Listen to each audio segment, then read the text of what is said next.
PM મોદીએ દેશવાસીઓને લખ્યો પત્ર. ચૂંટણીની તારીખોની જાહેરાત પહેલા પત્ર લખ્યો. અમને તમારા આશીર્વાદ અને સમર્થન મળતા રહ્યા. રાષ્ટ્ર નિર્માણ માટેના અમારા પ્રયત્નો ચાલુ રહેશે. અમારા પ્રયત્નો અટક્યા અને થાક્યા વિના ચાલુ રહેશે. આ મોદીની ગેરંટી છે. વડાપ્રધાન નરેન્દ્ર મોદીએ પત્ર લખ્યો છે. દેશવાસીઓને આ પત્ર લખ્યો છે. રાષ્ટ્ર નિર્માણ માટેના પ્રયત્નો ચાલુ રહેવાનો આ પત્રમાં ઉલ્લેખ કરવામાં આવ્યો છે. મહત્વનું છે કે આ પત્ર લોકોને વોટ્સએપના માધ્યમથી પણ મળી રહ્યો છે. બરાબર ચૂંટણીની તારીખો જાહેર થવા પહેલા આ પત્ર દેશમાં વહેતો થયો છે. વિજાપુર તાલુકાની પામોલ દૂધ મંડળીને લઈ વિવાદ. ગામના સરપંચ સહિત દૂધ ઉત્પાદકો રજૂઆત કરવા પહોંચ્યા. કારોબારી સભ્યો તથા મંત્રી દ્વારા જવાબ ન મળતા હોબાળો કરાયો. સગા સંબંધીઓને દૂધમાં ફેટ વધારી ફાયદો કરાવવાનો આક્ષેપ છે, ત્યારે કર્મચારીએ ગ્રાહકો પાસેથી ₹50 વધારે લીધાનો પણ આક્ષેપ છે. વિજાપુર તાલુકાના પામોલ દૂધ મંડળીનો મામલો. પશુ આહારના વેચાણમાં એક કર્મચારી દ્વારા ગ્રાહકો પાસેથી ₹50 વધારે લેવાતા હતા. કર્મચારીને ફક્ત 10 દિવસ માટે સસ્પેન્ડ કરી ફરીથી લઈ લેવાયો નોકરી ઉપર. ત્યારે પામોલ ગામના દૂધ ઉત્પાદકો દ્વારા મોટી સંખ્યામાં દૂધ મંડળી ઉપર જઈ રજૂઆત કરવામાં આવી. કારોબારી સભ્યો તથા મંત્રી દ્વારા સભ્યતાથી જવાબ ન મળતા મોટો હોબાળો થવા પામ્યો. ગ્રાહકોનું એવું કહેવું છે કે આમાં કારોબારી પણ ભાગીદારીમાં હોય છે અને કર્મચારીઓ દ્વારા ગ્રાહકો પાસેથી દૂધ મંડળીમાં પશુ માટે વેચવામાં આવતા પશુ આહારમાં તમામ જાતમાં કમિશન લેવડાવી એમનો હિસ્સો લેતા હોય છે. આ પહેલાં અગાઉ પણ પશુ આહારમાં ₹80 વધુ લેવાથી ગ્રાહકો દ્વારા પકડાઈ જવાથી જે ગ્રાહકો પાસેથી વધુ રકમ લીધી હતી એમને બોલાવીને રોકડમાં પરત આપવામાં આવ્યા હતા. ગ્રાહકોને એવું પણ કહેવું હતું કે કારોબારીના મળતિયા કે લાગતા વળગતા કે સગા સંબંધીઓની દૂધમાં ફેટ વધારી ઇનડાયરેક્ટ ફાયદો કરાવે છે. ગામના સરપંચ પણ દૂધ ઉત્પાદકો સાથે રજૂઆત કરવા પહોંચ્યા હતા. ફેટમાં બી આ લોકો બહુ નીચો રેશિયો લાવી દે છે, કારણ કે દૂધ મંડળીને વધારે નફો થાય અને ગ્રાહકોને વધારે દેખાય એના માટે દરેક મોટા દૂધ ગ્રાહકોને નુકસાન કરી દે. કર્મચારી છે એને બચાવવા માટે ફરીથી આ લોકોએ એને ઊંચાપત કરી અને બચાવવા માટે આ લોકોને બહુ મોટો પ્રયત્ન કર્યો. 15 માર્ચ એટલે વિશ્વ ગ્રાહક દિવસ. અમદાવાદના સુભાષ બ્રિજ સર્કલ પાસે નાગરિકો દ્વારા ગ્રાહક દિવસની ઉજવણી કરવામાં આવી. નાગરિકોએ ગ્રાહકો જાગૃત બને તે માટે પ્લેકાર્ડ અને બેનર સાથે ઉજવણી કરી. જાગો ગ્રાહક જાગો. ગ્રાહકો લોભામણી જાહેરાતથી દૂર રહોના પ્લેકાર્ડ સાથે ગ્રાહકોને જાગૃત કરવામાં આવ્યા. વિશ્વ ગ્રાહક અધિકાર દિવસ છે અને તમામ ગ્રાહકને અભિનંદન અને શુભેચ્છા છે. અમે દરેક ગ્રાહકને જાગૃત કરવા માટે આ પ્રોગ્રામને આયોજન કરી છે અને દરેક ગ્રાહક જાગૃત થાય તો જ શોષણ મુક્ત ભારત બને. એએમસીની ઘોર બેદરકારી. નવનિર્માણ પામેલ રોડને ખોદી નંખાયો. રાયપુરથી કાંકરિયા જવાનો રોડ ખોદી નંખાયો. થોડા દિવસો પહેલા જ બનાવ્યો હતો રોડ બન્યા બાદ ગટરના ઢાંકણા રિપેરિંગની કામગીરી અધૂરી હતી. ત્યારે અગાઉ મુખ્યમંત્રીએ વ્યક્ત કરી હતી નારાજગી. એએમસીના કોન્ટ્રાક્ટરે મુખ્યમંત્રીની સૂચનાને અવગણી નવનિર્માણ પામેલ રોડને ગણતરીના દિવસોમાં જ ખોદી નંખાયો. રોડ બન્યા બાદ ગટરના ઢાંકણા રિપેરિંગની કામગીરી કોન્ટ્રાક્ટરને યાદ આવી. શહેરના રાયપુરથી કાંકરિયા તરફ જવા માટે થોડા દિવસો પહેલા જ બનાવ્યો હતો રોડ. અગાઉ મુખ્યમંત્રી ભૂપેન્દ્ર પટેલ રોડ બન્યા બાદ ખોદવાને લઈને નારાજગી વ્યક્ત કરી ચૂક્યા છે. મુખ્યમંત્રીની સૂચનાની અવગણના કરનાર કોન્ટ્રાક્ટર સામે શું પગલાં લેવાશે? અમદાવાદ મ્યુનિસિપલ કોર્પોરેશનના અણઘડ નિર્ણયનો એક ઉત્તમ નમૂનો સામે આવ્યો છે. અમદાવાદ શહેરના રાયપુરથી કાંકરિયા તરફ જતા રોડમાં નવનિર્મિત રોડને ખોદી નાખવામાં આવ્યો છે. મહત્વનું છે કે થોડા સમય પહેલાં જ મુખ્યમંત્રીએ એક નિવેદન આપ્યું હતું કે હવે ભ્રષ્ટાચાર નહીં ચાલે. કોઈ પણ નવો રોડ બનાવતા પહેલાં ત્યાંની ગટર લાઇન હોય, પાણીની લાઇન હોય કે પછી ગેસની લાઇન હોય તેના કામ પૂરા કરવા પડશે અને ત્યારબાદ જ નવો રોડ બનાવવો પડશે. જો કે મુખ્યમંત્રીની આ ટકોરને પણ હવે અમદાવાદ મ્યુનિસિપલ કોર્પોરેશનના સત્તાધીશો ગણતા નથી અને તાજેતરમાં જ આજે નવનિર્મિત રોડ હતો તેને ખોદી નાખવામાં આવ્યો છે અને ત્યારે જોવું રહેશે કે આવા કોન્ટ્રાક્ટર સામે કયા પ્રકારની કાર્યવાહી થાય છે. કેમેરા પર્સન મુકેશ પરીખ સાથે પ્રતિક જાદવ, સંદેશ ન્યૂઝ, અમદાવાદ. કચ્છ જિલ્લામાં ઉનાળાની શરૂઆત સાથે જ પાણીની સમસ્યા વિકટ બને તેવા એંધાણ જોવા મળી રહ્યા છે. હાલમાં 20 ડેમોમાં 41% જેટલો પાણીનો જથ્થો ઉપલબ્ધ છે, જ્યારે 3 ડેમ તળિયાઝાટક થઈ ગયા છે. આ ડેમોમાં હાલમાં 10% કરતાં પણ ઓછું પાણી છે, જેના કારણે ઉનાળામાં પાણીની સમસ્યા વિકટ બને હાલ તેવું લાગી રહ્યું છે, જેને લઈ અંજારનો ટપ્પર ડેમ, રાપરનો સુવઈ અને ફતેહગઢ ડેમ નર્મદા નીરથી ભરવામાં આવી રહ્યા છે. 7 જેટલા ગામોને સિંચાઈ તેમજ પીવાનું પાણી પૂરું પાડતો રુદ્રમાતા ડેમ પણ તળિયાઝાટક જોવા મળી રહ્યો છે. સિંચાઈ વર્તુળ હેઠળ કુલ 20 મધ્યમ સિંચાઈ યોજનાઓ આવેલી છે, જેમાં આપણે પાણીની અત્યારે વાત કરીએ તો અંદાજિત એવરેજ 41.50% તમામ યોજનાઓનું એવરેજ પાણી છે, જેમાંથી 3 સિંચાઈ યોજનાઓમાં 10%થી ઓછું પાણી છે. પરંતુ એ 3 સિંચાઈ યોજનાઓમાંથી જે પીવાના રિઝર્વેશનનું પાણી છે તે આગામી ચોમાસાની સિઝન દરમિયાન પૂરું પાડી શકાય તેટલું ઉપલબ્ધ છે. હાલમાં અમુક સિંચાઈ યોજનાઓમાં રબી સિંચાઈ માટે સિંચાઈનું પાણી ચાલુ છે, જ્યારે આગામી પ્રી ખરીફ અને ખરીફ સિંચાઈ માટેનું પ્લાનિંગ પણ અમુક સિંચાઈ યોજનાઓમાં થઈ રહ્યું છે. સુરેન્દ્રનગરમાં નર્મદા વિભાગની ઘોર બેદરકારી. તળાવ ભરવા પાણી છોડાતા ખેતરોમાં ભરાયા પાણી. ખેતરોમાં પાણી ભરાતા ખેડૂતોને હાલાકી. ખેતરોમાં પાણી ભરાતા ખેડૂતોને લાખોનું નુકસાન. ખેડૂતોની કલેક્ટરને રજૂઆતો છતાં કોઈ કાર્યવાહી નહીં. ચુડા તાલુકાના ગોખરવાડા ગામે ખેતરોમાં પાણી. ખેડૂતો હેરાન. નર્મદા વિભાગની બેદરકારીથી વાવેતર કરેલા ખેતરોમાં પાણી ભરાઈ ગયા. ગામના તળાવ ભરવા નર્મદાનું પાણી છોડાય છે. તળાવ ઓવરફ્લો થતાં પાણી આજુબાજુના ખેતરોમાં ફરી વળ્યા. વારંવાર આ જ પરિસ્થિતિ. ખેડૂતોએ કલેક્ટર, મામલતદાર, નર્મદા વિભાગ સહિતને અનેક રજૂઆતો કરી, છતાં પણ કોઈ કાર્યવાહી થતી નથી. મનુભાઈ મકવાણાના 12 એકરમાં વાવેતર કરેલ તલમાં પાણી ફરી વળતા લાખોનું નુકસાન થયું. ખેડૂતો પહોંચ્યા કલેક્ટર કચેરીએ રજૂઆત કરવા. ખેતરે જવાનો રસ્તો પણ પાણી. અમારા તળાવ નજીક અમારી વાડીઓ છે અને અમારી વાડીમાં પાણી નર્મદાવાળા વારંવાર અચાનક નાખી દે અને અમારું વાવેતરમાં પાણી ઘૂસી જાય અને અમારું વાવેતર કેન્સલ થઈ જાય, બળી જાય છે.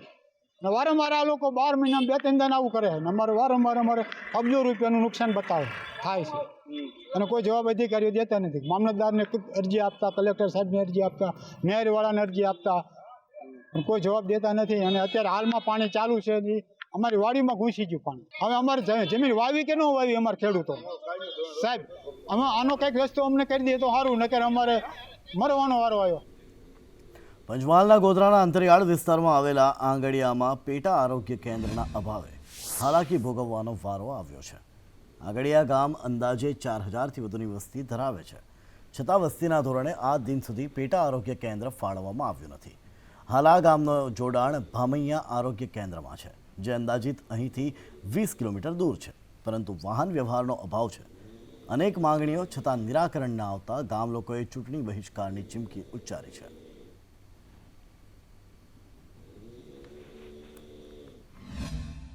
અને લોકો બહુ પીડા ભોગવે છે અને જેની પાસે પૈસા છે એ પ્રાઇવેટમાં જાય છે અને જેની પાસે પૈસા નથી એ શું કરે, એ બહુ દૂર પડે છે, એમને ચાલતા પણ જવું પડે છે. એમની માંગણી છે કે અહીંયા આરોગ્ય કેન્દ્ર જલ્દી બનાવી આપવાનું. ગ્રામજનોએ નિર્ણય કર્યો છે કે આરોગ્ય કેન્દ્ર અમને આપે, નહીં તો આગામી ચૂંટણી આવે છે એમાં ચૂંટણીનો બહિષ્કાર કરીશું. લોકોએ અહીંયા એમ કે દવાખાના માટે અમારે ખાનગી દવાખાનાનો ઉપયોગ કરવો પડે છે. 2016થી માંડીને મેં માંગણી આરોગ્ય કેન્દ્રોની વારંવાર આપેલી છે અને હજુ લગન ધ્યાનમાં લેતા નથી. અમારે ગામજનોની, ભાઈઓની એવી બધી માંગણી છે બધાને કે ચૂંટણી આવ્યા પહેલા અમારા ગામની અંદર આરોગ્ય બનવું જોઈએ, નહીં તો અમે ચૂંટણી મતદાન કરી શકીએ નહીં, એવું ગામ ભાઈઓની બધાની માંગણી છે. 2 શાળા સંચાલક મંડળને મર્જ કરી એક મંડળ બનાવાયો. રાજ્યના 2 શાળા સંચાલક મંડળ આવ્યા એક પ્લેટફોર્મ પર. ગુજરાત પ્રદેશના પ્રમુખ તરીકે શંકરસિંહ રાણાની નિમણૂક. અખિલ ગુજરાત રાજ્ય શાળા સંચાલક મહામંડળ અલગ હતું. ગુજરાત રાજ્ય શાળા સંચાલક મંડળ એમ 2 મંડળ હતા. કાર્યરત શાળા સંચાલક મંડળના કાર્યરત 2 સંચાલક મંડળને મર્જ કરીને એક મંડળ બનાવવામાં આવ્યું. રાજ્ય શાળા સંચાલક મહામંડળ ગુજરાત પ્રદેશ નામના નવા મંડળની રચના કરાઈ. રાજ્યના 2 શાળા સંચાલક મંડળ આવ્યા એક પ્લેટફોર્મ પર. નવા રાજ્ય શાળા સંચાલક મહામંડળ ગુજરાત પ્રદેશના પ્રમુખ તરીકે શંકરસિંહ રાણાની નિમણૂક કરવામાં આવી. અખિલ ગુજરાત રાજ્ય શાળા સંચાલક મહામંડળ અને ગુજરાત રાજ્ય શાળા સંચાલક મંડળ એમ 2 મંડળ હતા કાર્યરત. ઘણા સમયથી, ઘણા વર્ષોથી સંચાલકોની લાગણી અને માગણી એવી હતી કે આ બંને મંડળ એક થાય અને ગુજરાત રાજ્ય લેવલે એક જ સંચાલક મંડળ જો કામ કરે તો આપણે ખૂબ સારી રીતે કામ કરી શકીએ. આ લાગણી, આ વિચાર એ બધાની વચ્ચે અમે મૂક્યો અને એનું પરિણામ આજે જોઈ શકાય છે. હવે આપણા પ્રશ્નો સરકારની અંદર પડતર નહીં રહે એની હું આપને ખાતરી આપું છું, કારણ કે અત્યાર સુધી 2 મહામંડળ હતા, તેનો લાભ અધિકારીઓ પણ લેતા હતા અને તેનો રાજકીય પણ લાભ લેવાતો હતો. જ્યારે હવે 2 મંડળ એકત્ર થયા હોવાથી આપણા પ્રશ્નો બહુ ઝડપથી ઉકેલાશે તેની મને ખાતરી છે. અને અમે જે રીતે સ્વતંત્ર કામ કરતા હતા હવે સંયુક્ત રીતે કામ કરીશું. એકીકરણ કરીને નવું અસ્તિત્વમાં આવ્યું છે. ગુજરાતના સંચાલકોના પ્રશ્નો, પ્રાણ પ્રશ્નોનો સુખદ ઉકેલ આવે, અસરકારક રજૂઆતો થાય, સરકારમાં એ અવાજ સંભળાય અને સરકાર એમાં પરિણામલક્ષી બને એ આ રાજ્ય સંચાલક મહામંડળનો ઉદ્દેશ રહેશે. સુરતમાં વિદ્યાર્થિનીની હિંમતને સલામ. પિતાના અંતિમ સંસ્કાર બાદ દીકરીએ પરીક્ષા આપી. કશિશ ધોરણ 10નું પેપર આપવા પહોંચી હતી. વિદ્યાર્થિનીનો ભાઈ ધ્રુવ પણ ધોરણ 12ની પરીક્ષા આપી રહ્યો છે. ગત રાત્રે પિતાનું મોત થયું, ત્યારબાદ આજે સવારે અંતિમ સંસ્કાર કર્યા હતા. પિતાના અચાનક અવસાનને લઈ ઘરમાં શોકનો માહોલ છવાયો છે. પપ્પાનું તો સપનું હતું કે એક્ઝામ તો અપાવવાની ને અને કંઈ મોટા થઈને સારા માણસ બનવાનું છે. હવે એના લીધે હું એક્ઝામથી તો પાછળ નહીં હટી શકું, એટલે હિંમત કરીને અપાવી તો પડશે જ ને. આજે નહીં તો કાલે જે થયું તે થઈ ગયું. હવે આગળનું તો મારે સુધારવાનું છે, ભવિષ્ય બનાવવાનું છે, સારા માણસ બનવાનું છે, મોટા થઈને મારો જે ગોલ છે તે અચીવ કરવાનો છે.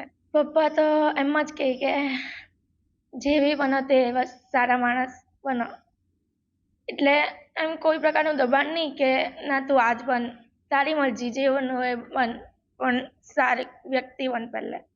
એક્ઝામ પત્યા બાદ જ્યારે દીકરીની સાથે અમે વાતચીત કરતા હતા ત્યારે અમને એ પણ ધ્યાનમાં આવ્યું કે એનો મોટો ભાઈ પણ ધોરણ 12 કોમર્સની પરીક્ષા આપવા જઈ રહ્યો છે. ઘરમાં પિતાનું અવસાન થયેલું હોય, સવારે અંતિમ ક્રિયા થયેલી હોય અને ભાઈ બહેન પોતાના સગાવાલાની મદદથી 10 અને 12 બંનેની પરીક્ષા એટેમ્પ્ટ કરી શકતા હોય, ખરેખર આ દીકરી અને દીકરાના મમ્મીને અભિનંદનને પાત્ર છે. બનાસકાંઠા જિલ્લાના થરાદમાં રોજગાર ભરતી મેળાનું આયોજન કરવામાં આવ્યું હતું. જિલ્લાની વિવિધ ITIમાંથી અલગ અલગ ટ્રેડમાં અભ્યાસ પૂર્ણ કરી ચૂકેલા યુવક યુવતીઓ માટે રોજગારીની તકો ઊભી કરાઈ. આ રોજગાર મેળા દરમિયાન રાજ્યની અનેક ખાનગી કંપનીઓના લોકો થરાદ પહોંચ્યા હતા અને પોતાની કંપની અનુરૂપ યુવાનોની ભરતી કરી હતી, જેને લઈ આ મેળો જિલ્લામાં રહેલા બેરોજગાર લોકો માટે આશીર્વાદરૂપ સાબિત થયો છે. સાંસદ પરબત પટેલે એપ્રેન્ડિક્સ અંતર્ગત નોકરી મેળવનાર યુવાન યુવતીઓને સર્ટિફિકેટ એનાયત કર્યા હતા. ભરતી મેળામાં બનાસકાંઠા સમગ્ર રાજ્યમાંથી 18 કંપનીઓ આવી છે. એ કંપનીઓની જે મિત્રોની જે તે ક્ષેત્રની જરૂર હશે ત્યાંની મિત્રો પસંદગી કરશે. ઇન્ટરવ્યૂની પ્રક્રિયા હવે ચાલશે. બનાસકાંઠા જિલ્લામાં 194 ભરતી મેળા કરીને 25,000 કરતાં વધારે લોકોને રોજગારી મિત્રો આપવામાં આવી છે. બધા મિત્રોને ખૂબ શુભેચ્છાઓ આપું છું. કંપનીઓને પણ કહું કે મિત્રો અમારા દીકરા દીકરીઓને ન્યાય આપીને જે જરૂરિયાત છે એમને લેજો, કે જેથી કરીને અમે અહીં રોજગારી ઘર આંગણે મળે છે એવું પણ સાબિત થાય. દર વર્ષે ગુજરાત સરકાર દ્વારા અહીંયા રોજગાર મેળો થતો હોય છે. હું પણ ડિપ્લોમા ફાયર સેફ્ટી કરેલું છું, ગ્રેજ્યુએટ છું, પણ રોજગારી જલ્દી મળતી ન હતી. એના કારણે હું અહીંયા રોજગાર મેળામાં આવ્યો અને મારા મેરિટના આધારે અને સારા પ્રદર્શનના કારણે મને અહીંયા થરાદ નગરપાલિકામાં જોબ માટે ઓપોર્ચ્યુનિટી આપી છે. નગરપાલિકામાં ફાયરની અંદર અમને આજે ઓર્ડર આપવામાં આવ્યો છે. આ ભરતી મેળાથી ઘણા બધા વિદ્યાર્થીઓને ફાયદો થાય છે, કારણ કે જેને રોજગાર નથી મળતો અને તેઓ અત્યારે જે ફ્રી બેઠા છે, જેમ કે પોતાનો ખર્ચો કાઢવા માટે આ બહુ જ ઉપયોગી છે. ભરતી મેળો રાખવામાં આવ્યો હતો ITIમાં, જેમાં અત્યારે મને ઓર્ડર આપવામાં આવ્યો હતો, જેમાં અત્યારે હું નગરપાલિકા ફાયરમાં ફરજ બજાવવા આવી રહી છું. આ રોજગાર મેળાથી કેટલો ફાયદો થાય છે? રોજગાર મેળાથી તો અત્યારે બહુ બધા વિદ્યાર્થીઓનો જે અત્યારે બેઠા છે એમને બહુ બધો ફાયદો થઈ શકે છે. અમદાવાદ મ્યુનિસિપલ સ્કૂલ બોર્ડના બાળકો તેમના વાલી તેમજ આસપાસના લોકોને સ્વચ્છતા અંગે જાગૃતિ લાવવા અને વ્યસન મુક્તિ માટે કાર્ય કરશે. મ્યુનિસિપલ સ્કૂલ બોર્ડમાં ભણતા 1.66 લાખથી વધુ બાળકો પોતાના વાલી તેમજ આસપાસના લોકોને સ્કૂલ દ્વારા આપવામાં આવેલું ફોર્મ ભરાવશે, જેમાં કુટુંબમાં કોણ કોણ વ્યસન કરે છે, જાહેરમાં કોણ થૂકે છે, ટ્રાફિક સિગ્નલ પર થૂકે છે જેવા 10 સવાલો હશે. ફોર્મ ભરાયા બાદ શાળામાં એ સબમિટ કરવાનું રહેશે. ફોર્મના આધારે વ્યસન કરતા લોકોને બાળકો અને શિક્ષકો દ્વારા વ્યસન મુક્તિ માટે કરવામાં આવશે. અમદાવાદને કોઈ પણ જગ્યાએ કોઈ વ્યક્તિ થૂકે નહીં અને આખા અમદાવાદને કોઈ પણ જગ્યાએ નો સ્પિટિંગ અમદાવાદ બનાવવાનું જે અમદાવાદ મ્યુનિસિપલ કોર્પોરેશનનું જે એક એમ છે, જે કામ છે, તેને પણ આગળ ધપાવવા માટે અમારા શાળાના શિક્ષકોની સાથે વિદ્યાર્થીઓને અમે લોકોએ એક સર્વેક્ષણનું ફોર્મ પણ બનાવેલું છે. શિક્ષકો સાથે વિદ્યાર્થીઓ જશે અને એ વિદ્યાર્થીઓ અપીલ કરશે કે તમારે જાહેરમાં ના થૂકવું જોઈએ. ગાંધી આશ્રમની મુલાકાત દરમિયાન વડાપ્રધાને એએમસીને સ્કૂલના બાળકોને ગાંધી આશ્રમની વિઝિટ કરાવવાની તેમજ આશ્રમ માટે શાળાના બાળકોમાંથી એક ગાઈડ તૈયાર કરવાની સૂચના આપી હતી, જેનો અમલ કરી દેવાયો છે. જેમાં એએમસીની નગર પ્રાથમિક શિક્ષણ સમિતિ માર્ચના અંત સુધીમાં રોજ 1000 જેટલા વિદ્યાર્થીઓને ગાંધી આશ્રમની મુલાકાત કરાવશે. આમ 31મી માર્ચ સુધીમાં 25,000 બાળકોને ગાંધી આશ્રમની મુલાકાત કરાવાશે. લઈ જવામાં આવશે અને આ આખો કાર્યક્રમ 3-6 મહિના સુધી ચલાવી અને પછી આ બેસ્ટ ગાઈડ, આ ગાંધી આશ્રમની બધી જ માહિતી જેની પાસે હશે તેને બેસ્ટ ગાઈડનું પારિતોષક પણ નગર પ્રાથમિક શિક્ષણ સમિતિ અને અમદાવાદ મ્યુનિસિપલ કોર્પોરેશન દ્વારા આપવામાં આવશે. આવો એક આદરણીય નરેન્દ્રભાઈ મોદી સાહેબનું જે આહવાન છે તેનો ત્વરિત અમલ અમદાવાદ મ્યુનિસિપલ કોર્પોરેશન દ્વારા કરવામાં આવે. મહેસાણાના ખેરાલુમાં અતિ પૌરાણિક મારુનડા માતાનો 6ઠ્ઠો પાટોત્સવ યોજાયો. મારુનડા માતાજી મંદિરથી ડૉક્ટર ભરતભાઈ દેસાઈના ઘર સુધી વરઘોડો નીકળ્યો. આ પાટોત્સવમાં તરફ વાડીનાથ મહાદેવ મંદિરના મહંત જયરામગીરી બાપુએ હાજરી આપી. મંદિરના ટ્રસ્ટ દ્વારા મહંત જયરામગીરી બાપુ અને મહંત નિર્ગુણાનંદજી મહારાજનું સન્માન કરાયું. મારુનડા માતા મંદિર પરિસરમાં મોટી સંખ્યામાં લોકો ઉમટ્યા.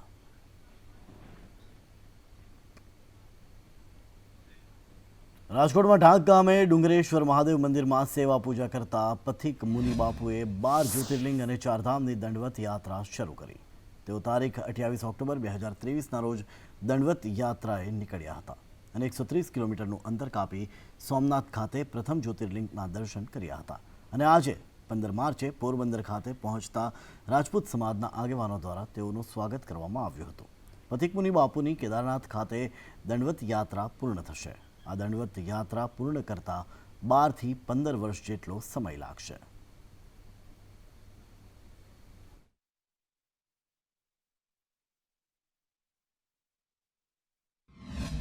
12 ज्योतिर्लिंग 4 धाम की दंडवत यात्रा का शुभारंभ किया है. सोमनाथ महादेव मंदिर का दर्शन किया 30/12/2023 को और वहां से लगभग 130 किलोमीटर चलकर कहीं पोरबंदर पहुंचा हूं और यहां से मैं द्वारका, नागेश्वर, उज्जैन, महाकाल, ओमकारेश्वर, उसके बाद रामेश्वरम की यात्रा करूंगा और रामेश्वरम से जगन्नाथपुरी होते हुए बनारस, काशी विश्वनाथ, अयोध्या होते हुए मैं हरिद्वार से केदारनाथ में आखिरी में मेरी यात्रा पूरी होगी.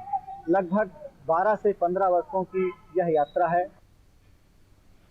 અમરેલીના બગસરામાં છેલ્લા 15 વર્ષથી હોળી તેમજ ધૂળેટીના સમયે પદયાત્રા યોજાય છે. આ પદયાત્રામાં 1500 ભાઈઓ અને બહેનો જોડાયા. આ સંઘ દરરોજ અંદાજિત 25 કિલોમીટર ચાલીને 9મા દિવસે દ્વારકા પહોંચશે અને ગોમતી નદીમાં સ્નાન કરી હોળીની ઉજવણી કરી પરત ફરશે. આ પદયાત્રામાં બીજા ગામના લોકો પણ જોડાય છે.